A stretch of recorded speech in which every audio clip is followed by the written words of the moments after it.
السلام علیکم۔ رات کے 8 بجے ہیں۔ یہ ریڈیو پاکستان ہے۔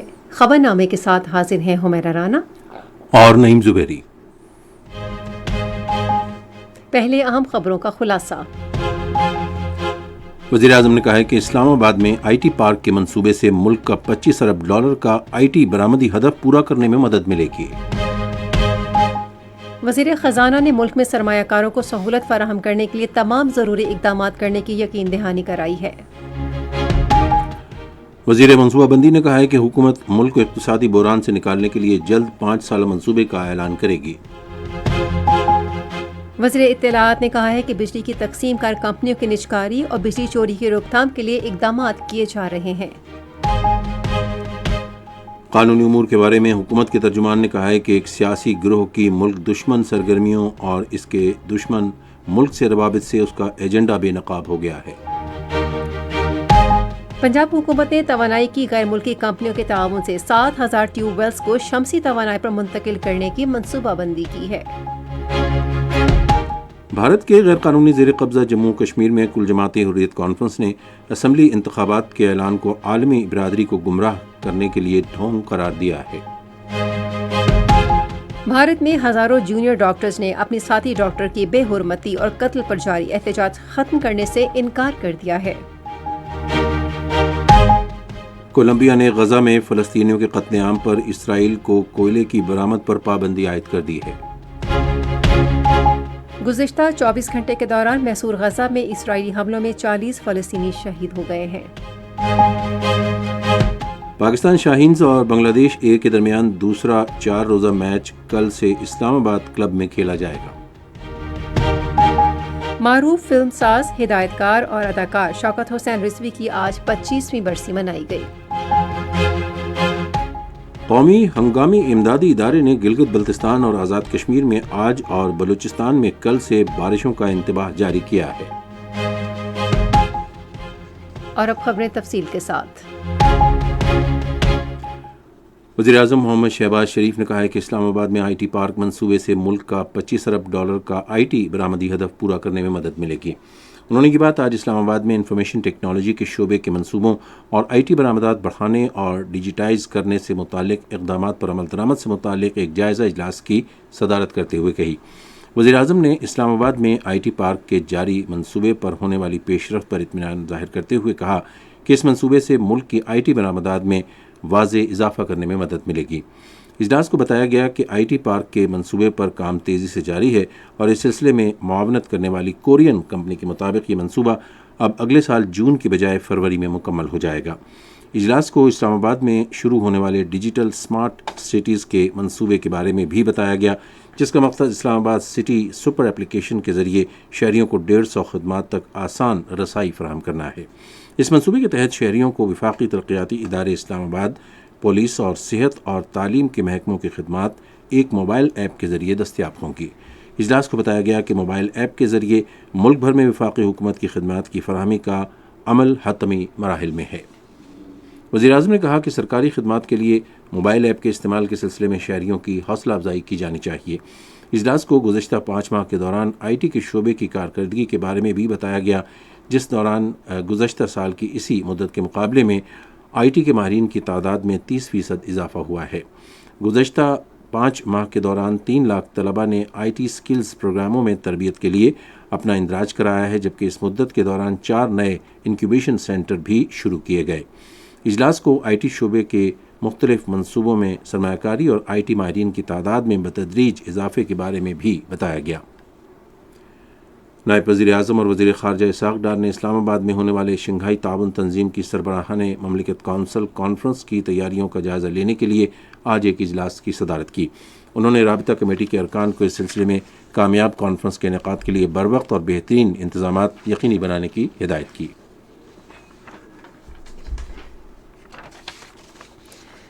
خزانہ اور ریونیو کے وزیر محمد اورنگزیب نے سرمایہ کاروں کو سہولت فراہم کرنے کے عزم کا اعادہ کرتے ہوئے کہا ہے کہ ملک میں مستحکم اور کاروبار کے لیے سازگار ماحول یقینی بنایا جائے گا۔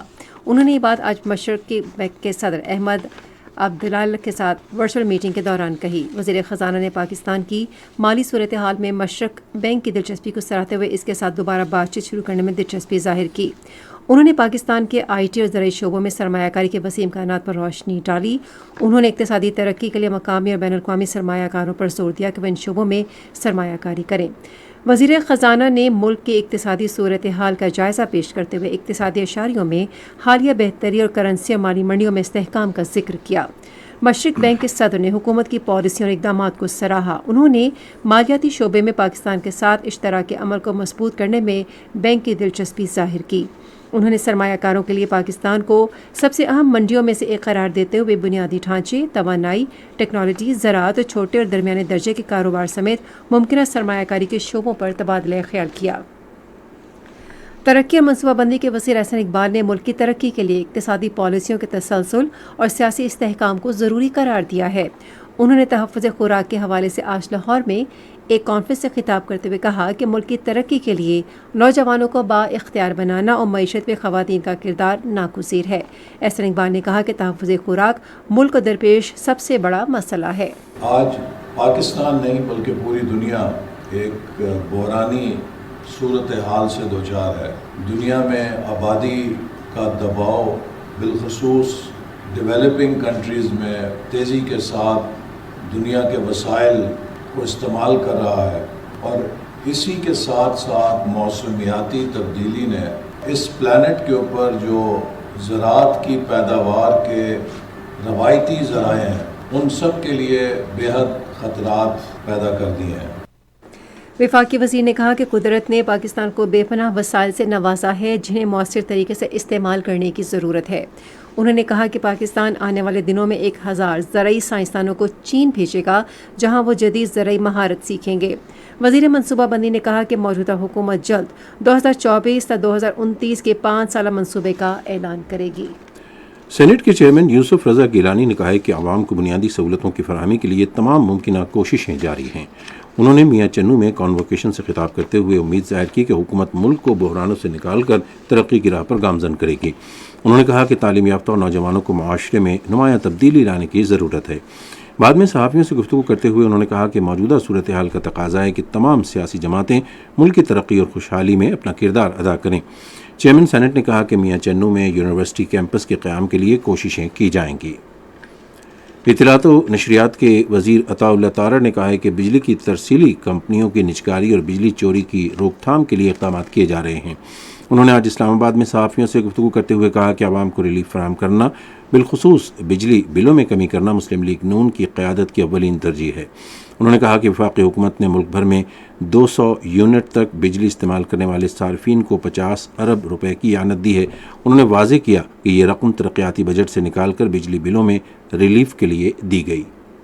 بجلی کے بلوں میں عوام کو ریلیف کیا جائے، مہنگائی میں کمی واقع کی جائے اور عوام کی فلاح و بہبود کے لیے، عوام کی زندگی سکون دہ بنانے کے لیے جو اقدامات ہیں وہ حکومت کر رہی ہے، اور میاں نواز شریف کی قیادت میں سب سے پہلی ترجیح بجلی کے بلوں میں ریلیف دینا تھا۔ وفاقی حکومت نے پورے پاکستان میں 1 یونٹ سے لے کے 200 یونٹ تک والے جتنے بھی صارفین ہیں، پروٹیکٹڈ نان پروٹیکٹڈ دونوں، ان کو سبسڈی دے کے ترقیاتی بجٹ میں سے 50 ارب روپیہ نکال کے اس کے عوض 4 سے 7 روپے فی یونٹ کا ریلیف دیا جون، جولائی اور اگست کے مہینوں کے لیے۔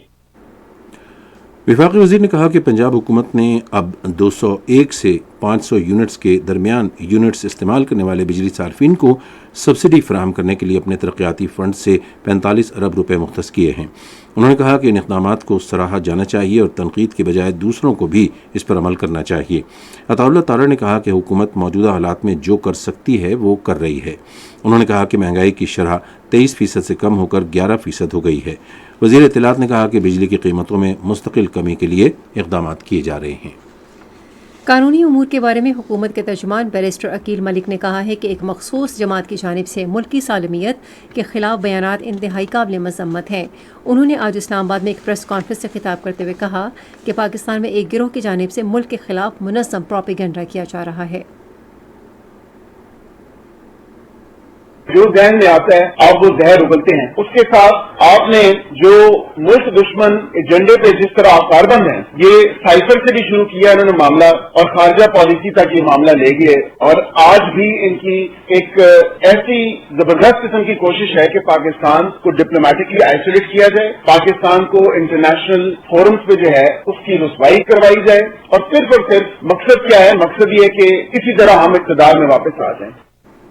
ترجمان نے کہا کہ تحریک انصاف کے رہنما رؤوف حسن بھارتی صحافیوں کے ساتھ رابطے میں تھے. انہوں نے کہا کہ رؤوف حسن صحافی نہیں ہیں اور انہیں غیر ملکی صحافیوں کے ساتھ روابط قائم کرنے کا حق نہیں. انہوں نے کہا کہ رؤوف حسن نے ملک دشمنوں کی مدد سے ریاست مخالف مہم چلائی. انہوں نے پی ٹی آئی کی قیادت سے کہا کہ وہ پاکستان مخالف مہم بند کر دیں کیونکہ کوئی بھی اسے برداشت نہیں کرے گا.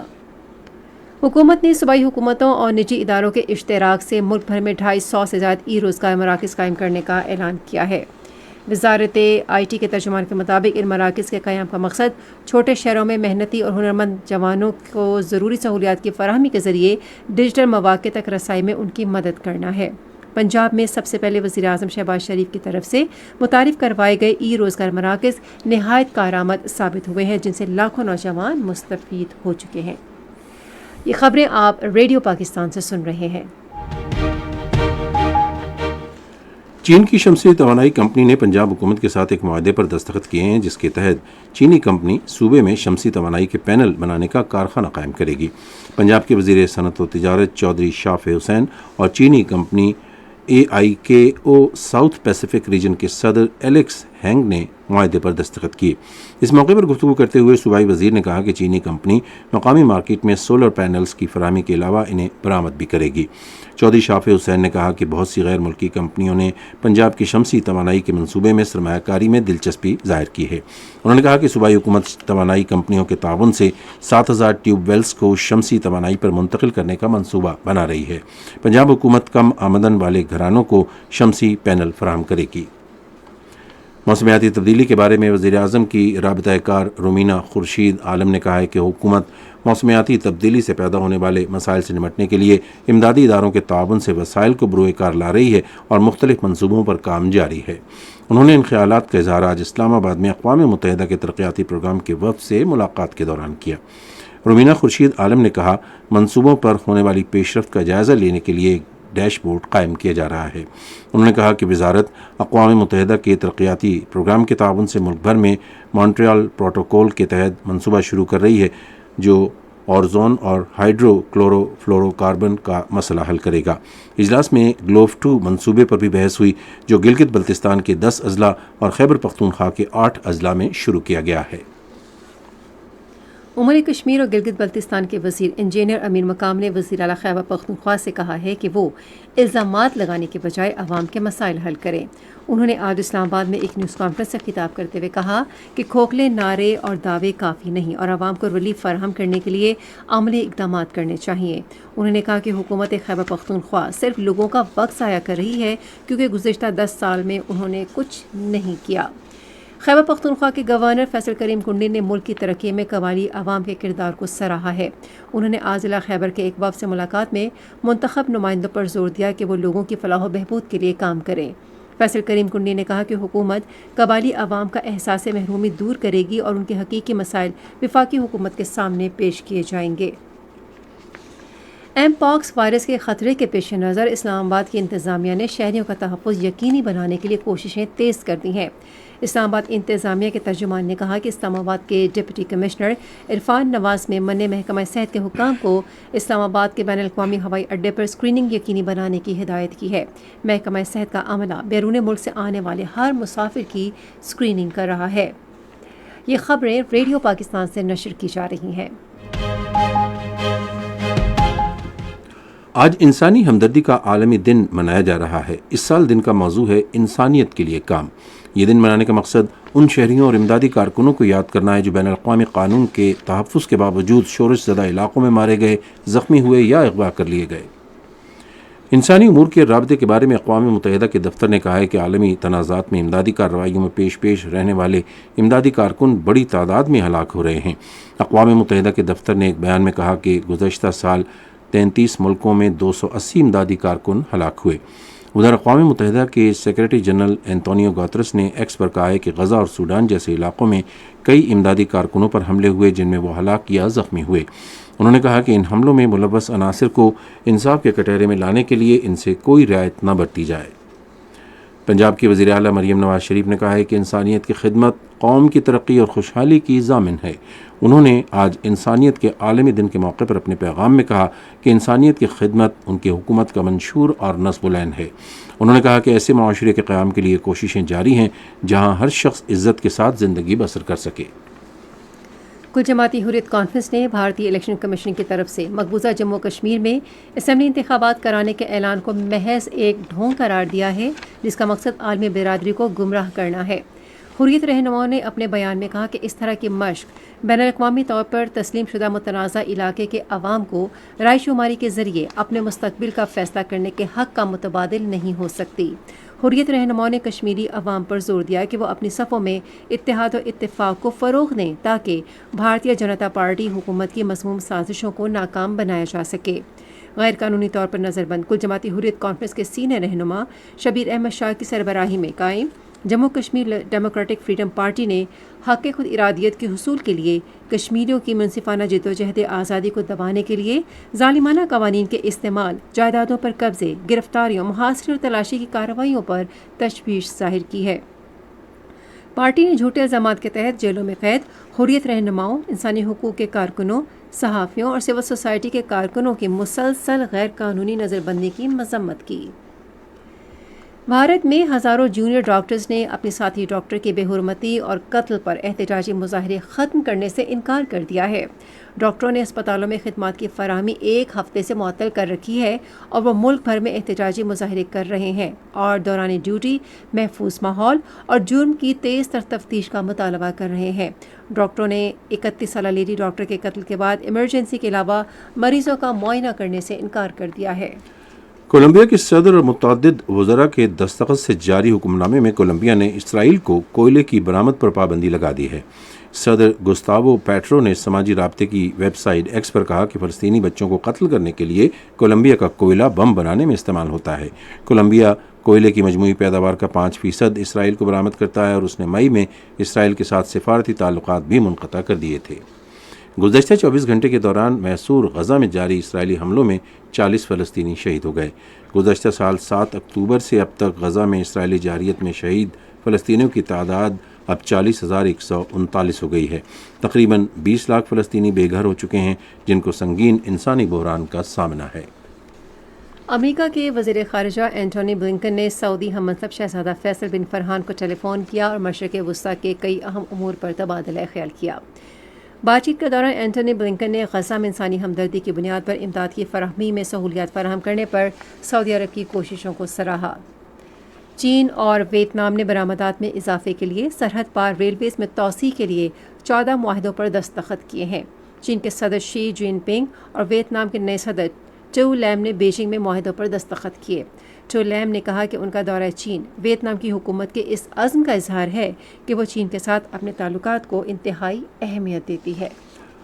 امریکہ اور جنوبی کوریا نے بڑی مشترکہ فوجی مشقیں شروع کی ہیں. 11 روزہ مشقوں میں جنوبی کوریا کے تقریباً 19,000 فوجی حصہ لے رہے ہیں جن میں بری اور بحری لینڈنگ سمیت 48 فیلڈ ٹریننگ مشقیں بھی شامل ہیں جو گزشتہ سال کی گئی 38 فیلڈ مشقوں سے زیادہ ہیں. روس نے شدید لڑائی کے بعد مشرقی ڈونیٹسک کے قصبے پر قبضہ کر لیا ہے. روسی وزارت دفاع نے ایک بیان میں دعویٰ کیا ہے کہ روسی فوج نے علاقے پر دوبارہ کنٹرول حاصل کر لیا ہے. آپ سن رہے ہیں ریڈیو خبرنامہ. اب پیش ہیں کھیلوں کی خبریں. آئیے سنتے ہیں ہمارا رانا سے.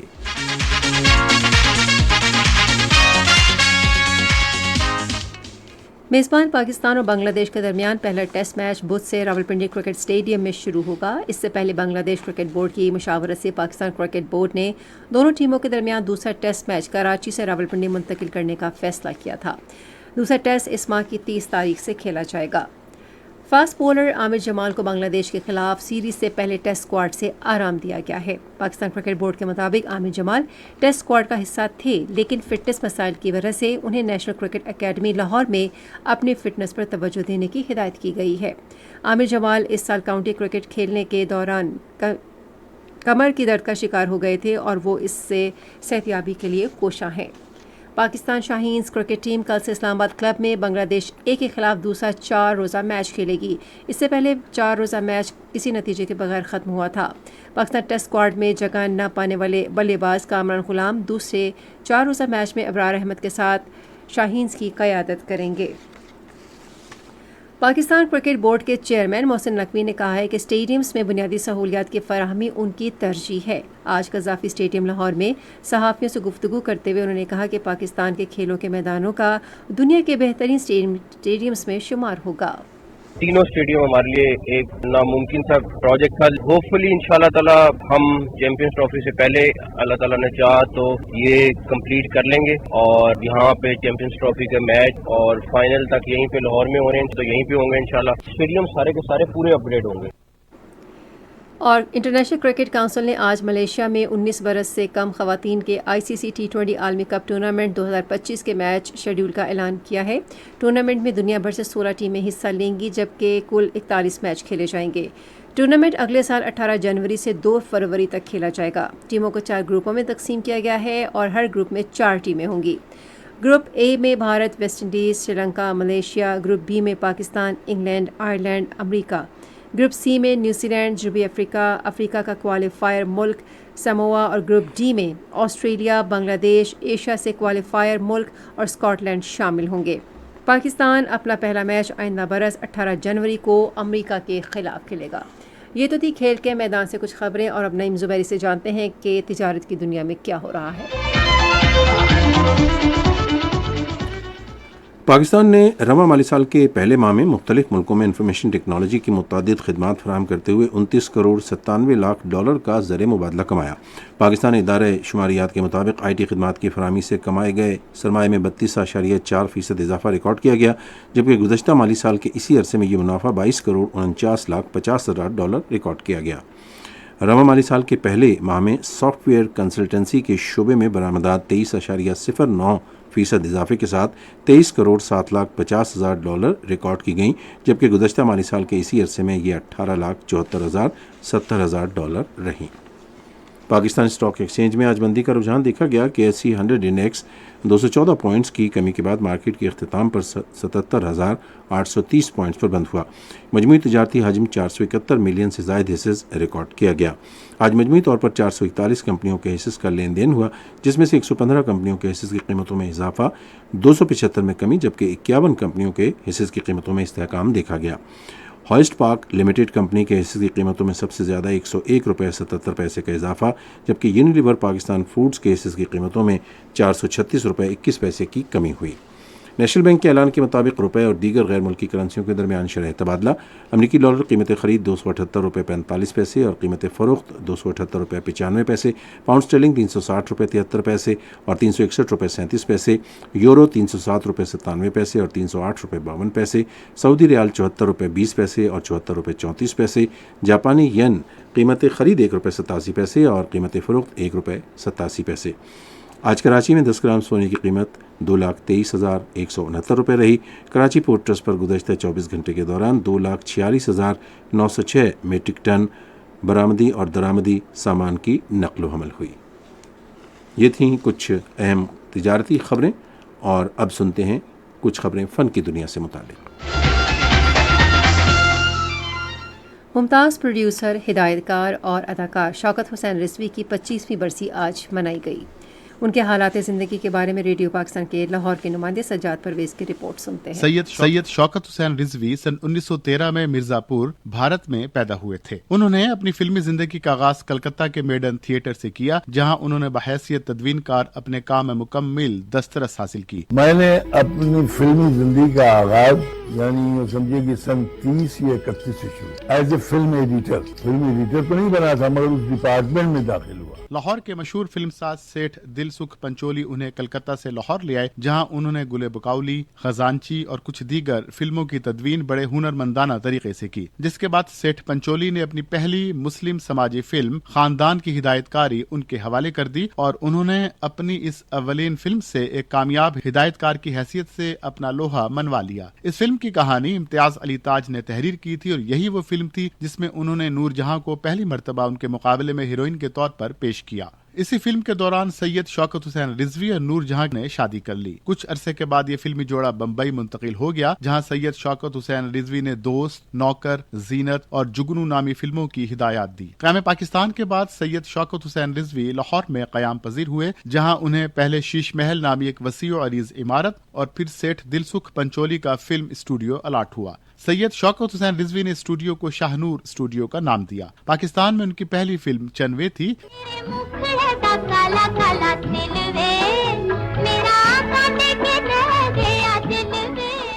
چنوے کے بعد سید شوکت حسین رضوی نے گلنار، جان بہار، عاشق،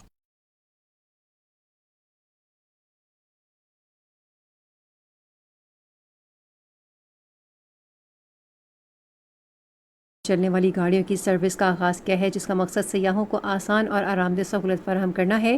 گاڑیوں کے لیے پنجاب ٹورزم اور اقتصادی ترقی کے پروگرام کی جانب سے تعاون فراہم کیا گیا ہے، اور ابتدائی طور پر اتھارٹی کو 15 ای گاڑیاں فراہم کی گئی ہیں، جن میں سے 10 گاڑیاں لاہور قلعہ، 5 گاڑیاں شالیمار گارڈن اور مقبرہ جہانگیر میں استعمال ہوں گی۔ اور اب لیے چلتے ہیں ہم آپ کو سائنس کی دنیا میں۔ ٹیکنیکل یونیورسٹی آف میونخ کے تحقیقکاروں نے نسیان کے مرض کا ایک نیا علاج دریافت کیا ہے۔ اس طریقے علاج کے ذریعے دماغ کے بیٹا بائیو مالیکیولز کی کارکردگی کو بہتر بنایا جاتا ہے، جس سے نرو سیلز زیادہ مؤثر انداز میں کام کرنے لگتے ہیں اور بھولنے کی اس بیماری پر ابتدائی میں قابو پا لیا جاتا ہے۔ اسلامی یونیورسٹی بہاولپور نے گوگل سرٹیفکیٹ اسکالرشپ پروگرام کے تحت ٹیکنالوجی کے بڑے گروپ گوگل اور پنجاب انفارمیشن ٹیکنالوجی بورڈ کے اشتراک سے طلبہ کے لیے 300 وظائف کا اعلان کیا ہے۔ اس حوالے سے تفصیل ہمارے نمائندے رضوان عباس سے۔